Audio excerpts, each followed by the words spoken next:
தமிழ்நாடு போக்குவரத்து கழகம் சார்பில் 130 புதிய மின்சார ஏசி பேருந்துகள் மற்றும் 120 சாதாரண பேருந்துகளின் சேவையை தலைமைச் செயலகத்தில் முதலமைச்சர் விஜய் கொடியசைத்து தொடங்கி வைத்தார்.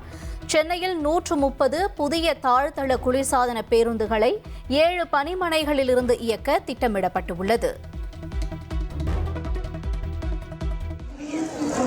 ரூபாய் மதிப்பீட்டில் 250 புதிய பேருந்துகளின் பயணத்தை மாண்புமிகு தமிழ்நாடு முதலமைச்சர் அவர்கள் தற்பொழுது கொடியசைத்து தொடங்கி வைக்கிறார்கள்.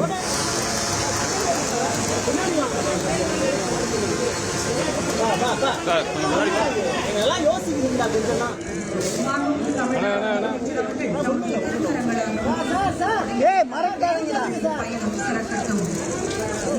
தமிழ்நாடு முதலமைச்சர் அவர்கள் தற்பொழுது பேருந்தின் உட்கட்டமைப்பு. சென்னை தலைமைச் செயலகத்தில் புதிய பேருந்துகளின் சேவையை தொடங்கி வைத்த முதலமைச்சர் விஜய் ஏசி பேருந்தில் ஏறி ஆய்வு செய்தார். சிறுசேரி செல்லும் பேருந்தில் உள்ள கட்டமைப்புகளை பார்வையிட்ட முதல்வர் ஓட்டுநரிடம் கைகுலுக்கி நலம் விசாரித்தார்.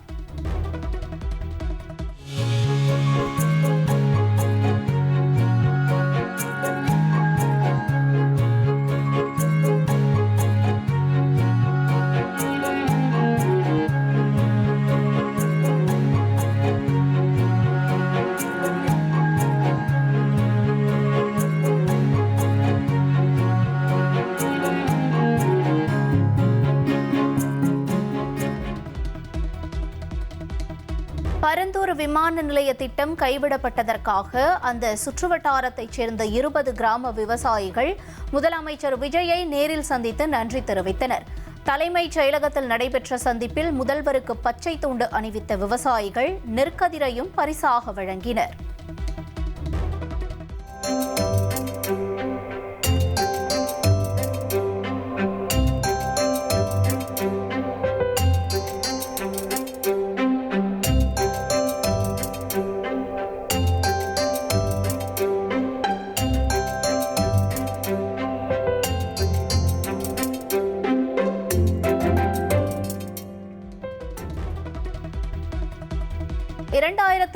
ஆண்டிற்கு முன்பாக நியமிக்கப்பட்ட ஆசிரியர்களுக்கு டெட் தேர்விலிருந்து விலக்களிக்க கோரி பேரவையில் அமைச்சர் ராஜ்மோகன் தனி தீர்மானம் கொண்டு வந்தார். திமுக, அதிமுக, காங்கிரஸ், இடதுசாரிகள் உள்ளிட்ட அனைத்து கட்சிகளும் ஆதரவு தெரிவித்த நிலையில் தீர்மானம் ஒருமனதாக நிறைவேற்றப்பட்டது. பள்ளி கல்வி, தமிழ் வளர்ச்சி மற்றும் செய்தித்துறை அமைச்சரின் தீர்மானம் பேரவையின் முடிவுக்கு விடப்படுகிறது. ஏற்போர் ஆம் என்க, மறுப்போர் இல்லை என்க. மறுப்போரே இல்லை என்று கருதுகிறேன். மறுப்போரே இல்லை. தீர்மானம் ஒருமனதாக நிறைவேறியது.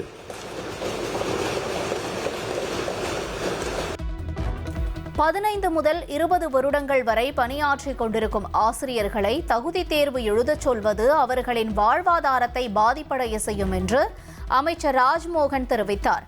ஆசிரியர்களுக்கு பதவி உயர்வு மற்றும் பணிப்பலன்கள் தொடர்ந்து கிடைப்பதை மத்திய அரசு உறுதி செய்ய வேண்டும் என்றும் அவர் வலியுறுத்தினார். 15 முதல் 20 ஆண்டுகளுக்கு மேலாக எந்தவித இடையூறுமின்றி தங்களுடைய பணியை சிறப்பாக ஆற்றி வரும் நிலையில் இலவச மற்றும் கட்டாய கல்வி உரிமை சட்டம் 2009 ஆசிரியர் தகுதி தேர்வு தேர்ச்சி என்பது கட்டாயமாக்கப்பட்டுள்ள நிலையில் பணியில் இருக்கும் ஆசிரியர்கள் ஆசிரியர் தகுதி தேர்வில் தேர்ச்சி பெற வேண்டும் என்று 1/9/2025 நாளிட்ட உரிமையில் மேல்முறையீட்டு சிவில் அப்பீல் எண் 1405/2025, 1385/2025 மற்றும் 1386/2025 மாண்பமை உச்சநீதிமன்றத்தால் ஆணையிடப்பட்டுள்ளது. ஆசிரியர் தகுதி தேர்வில் தேர்ச்சி பெற்றால்தான் பதவி உயர்வினை பெற இயலும். மேலும் தேர்ச்சி பெறவில்லை எனில் பணியிழப்புக்கும் ஆளாக நேரிடும் என்ற நிலைக்கு தள்ளப்பட்டுள்ளனர். பணியில் இருக்கும் ஆசிரியர்களுக்கு டெட் தேர்விலிருந்து விலக்களிக்க தனிச்சட்டம் இயற்ற வேண்டும் என்று திமுக கொறடா ஏவவேலு வலியுறுத்தினார். நாடாளுமன்றத்தில் சட்ட மசோதா கொண்டுவரப்பட்டால் திமுக எம்பிக்கள் அதனை ஆதரிப்பார்கள் என்றும் அவர் கூறினார். பாதுகாப்பு மற்றும் பதவி உயர்வு உள்ளிட்ட உரிய பணிப்பலன்கள் எவ்வித தடையும் என்று தொடர்ந்து கிடைப்ப உதவி செய்யுமாறு ஒன்றிய அரசை பேரவை ஒருமனதாக கூறுகிறது. ஒன்றிய அரசு கிட்ட தான் பண்ணி இதை நாம செய்ய முடியும். ஆக இப்படி ஒன்றிய அரசாங்கத்தில் இந்த அரசு வலியுறுத்தி புதிய சட்டங்களை நிறைவேற்றுகிற பொழுது ஆசிரியர்களுக்காக திராவிட முன்னேற்ற கழகத்தின் சார்பாக இருக்கிற நாடாளுமன்ற உறுப்பினர் அந்த சட்டம் இயற்றுவதற்கு உறுதுணையாக இருப்பார் என்பதை மட்டும் தெரிவித்துக் கொண்டு இந்த ஆசிரியர் பணியை பொறுத்தளவுக்கு நாங்கள் முழுமையாக திராவிட முன்னேற்ற கழகத்தின் சார்பாக புதிய சட்டங்கள் வருவதற்கும் அவளுக்கு சலுகை பெற்றுத் தருவதற்கும் முழுமையாக நாங்கள் ஒத்துழைப்போம். கர்நாடகாவில் 3 தமிழர்கள் வனத்துறையால் சுட்டுக் கொல்லப்பட்ட வழக்கில் தமிழ்நாடு அரசு எடுத்த நடவடிக்கைகள் குறித்து பேரவையில் எதிர்க்கட்சித் தலைவர் உதயநிதி கேள்வி. பாதிக்கப்பட்ட குடும்பத்திற்கு தமிழக அரசு இழப்பீடு வழங்கவும் வலியுறுத்தல். 3 பேருமே சித்திரவதை செய்யப்பட்டு மிக அருகில் நிற்க வைக்கப்பட்டு சுட்டுக் கொல்லப்பட்டிருக்காங்கன்னு இந்த செய்திகள் போஸ்ட்மார்ட்டம் ரிப்போர்ட் மூலமாக தெரிய வந்திருக்கு. 3 பேருக்குமே உடல் முழுக்க படுகாயங்கள் இருந்திருக்கு.